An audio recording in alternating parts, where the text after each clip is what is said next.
Good day, everyone. Mystical Love and Light here. I'm going to be making this out of my prayer room because right now it's like a freezer in there. And I need to get this going.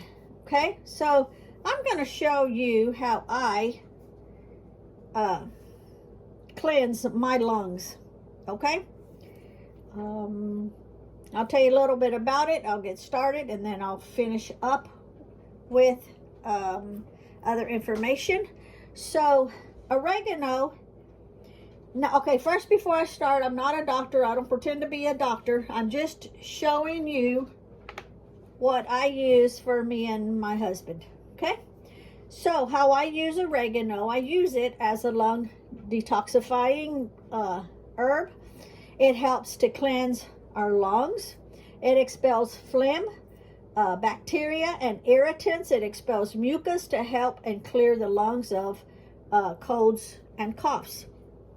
It manages asthma in case we start having any issues. It's great for respiratory system. It helps with allergies, bronchitis, asthma, and like I say, colds and coughs. So anytime if we start feeling a cold or cough coming on,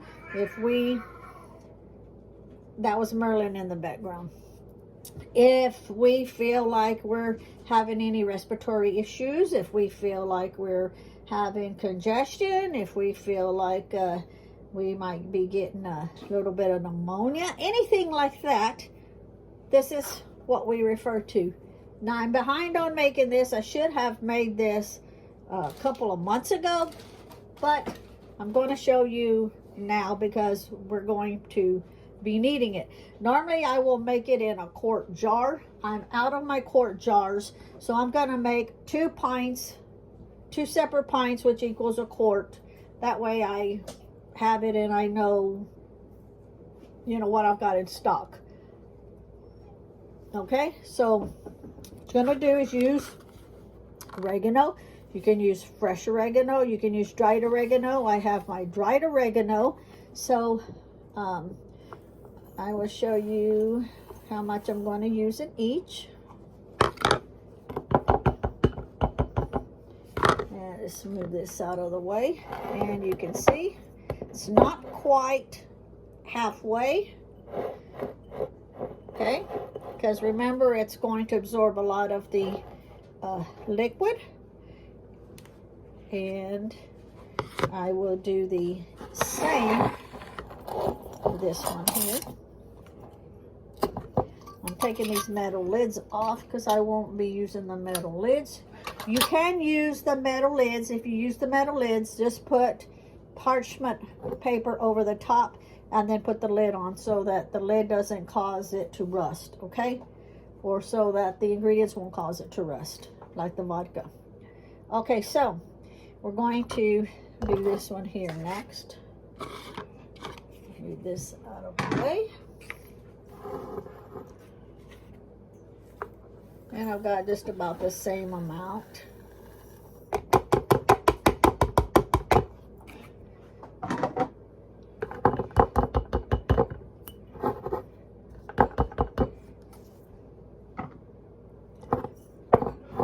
Okay, so that's about the same amount. Alrighty, this is so simple, you can't go wrong with it. Okay, so now we've got the oregano, dried oregano in it. I'm going to put 100 proof vodka. You can use 80 proof vodka if you like. 80 proof is 80 proof is 40% alcohol and 40% water. If you're using 100 proof, like I'm doing, 100 proof is 50% water and 50% alcohol. So I normally stick to 100, but you can easily use 80. Whichever you can afford at the time. Don't go over 100 proof. And I will fill it completely to the top.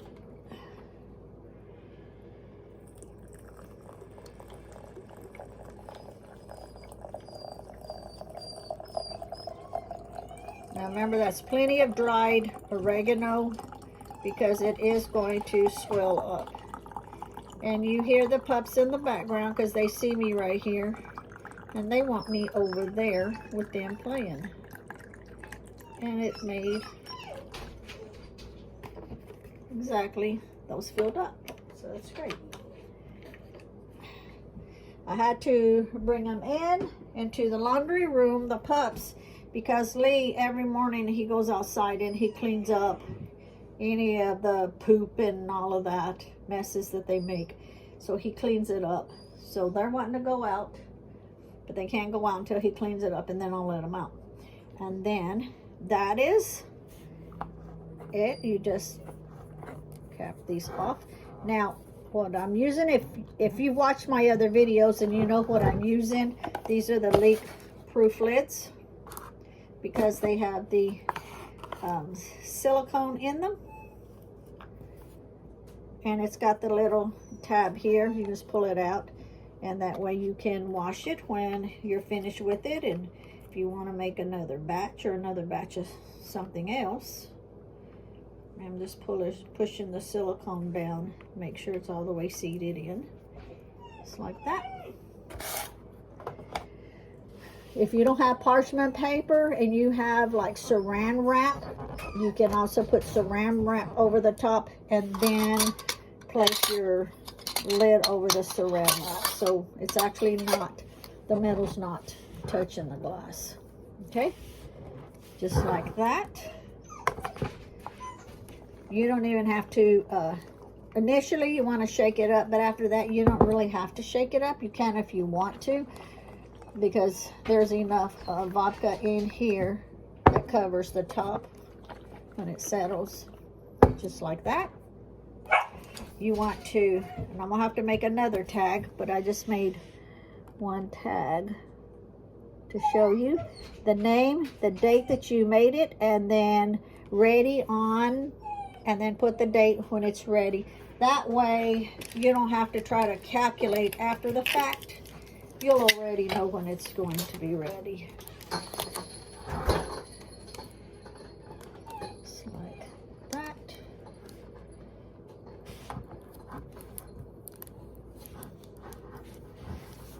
And I will make a second label for the other one. Okay, just like that. Let me get most of this off of here. Now, dosage, how we use it, okay? How we use it. You can dispense 1 to 2 dropperfuls and place it in a cup of water. If you don't like the taste of oregano, and just drink it that way.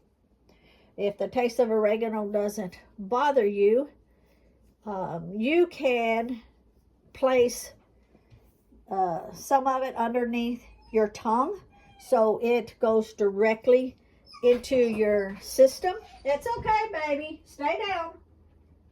Down. Good boy. He's got to clean the back first, okay? I'm trying to stop him from jumping up on the door. Just a second. You stay down. Stay down.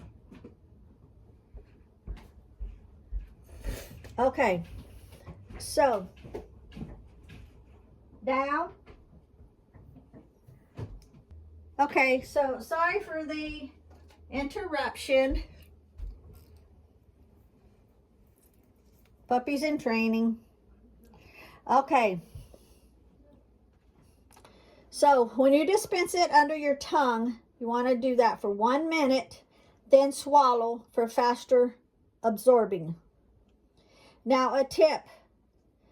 For children, you can replace the vodka with food grade vegetable glycerin. Now, let's see, what else did I miss? You want to steep these for 3 to 4 weeks. the date I have here is 4 weeks. Okay, now if I need it in 3 weeks, 1 week before this, I'm just going to actually take out the droppers, the amount that I need, but I'm not going to strain it until after this date right here. So after 3 or 4 weeks, you're going to steep it. Okay, you're steeping it for 3 to 4 weeks. Then you're going to take it and you're going to strain all of the dried oregano out, and then you're going to pour the solution into a dropper bottle, because you're only going to be taking it by the drops. Okay, now the very first time you're going to use this, take only like 1 drop for the first day. You want to make sure you don't have any kind of any issues, any reactions or anything like that. Again, I'm not a doctor. I don't pretend to be a doctor. I'm just showing you what I do for me and Lee. Okay? If you have any kind of medical issues, check with your physician. If you don't have any kind of medical issues, check with your physician anyway. I'm just telling you that I'm showing you how to do it. So, you do you. If you want to make it, that's up to you. But check with your physician first to make sure that it's safe, okay, for you. I know it is for me because I don't have any issues. And I've used it before. So, we're good on that. Okay? Thank you for watching. Again, sorry for the interruption. I had to stop the video. I had to go make the pups sit while they were looking out the door while they were watching Lee clean up the area. They like to jump at this point because now they are 9 weeks old and 11 weeks old. And I wanted to make sure I addressed it while it was happening. I don't want them jumping up on the door, so I have them sit and watch. And then when Lee gets finished and leaves the area, I will continue to have them sitting while I open the door until I release them to go. Not release them as in they're tied, but when I tell them to sit or to stay, they're to stay in that position until I use the word release. Then they know they're free to go. Okay, thank you for watching and have a great day. And I will label this one right here. Oh yeah, put it in a dark, cool area to steep. And even when it's all finished and you transfer after you strain it and you transfer it into the dropper bottle, continue to keep it in a cool, dark place. Okay, this will be good for pretty much forever until it's all gone and used up. Thank you for watching. Bye.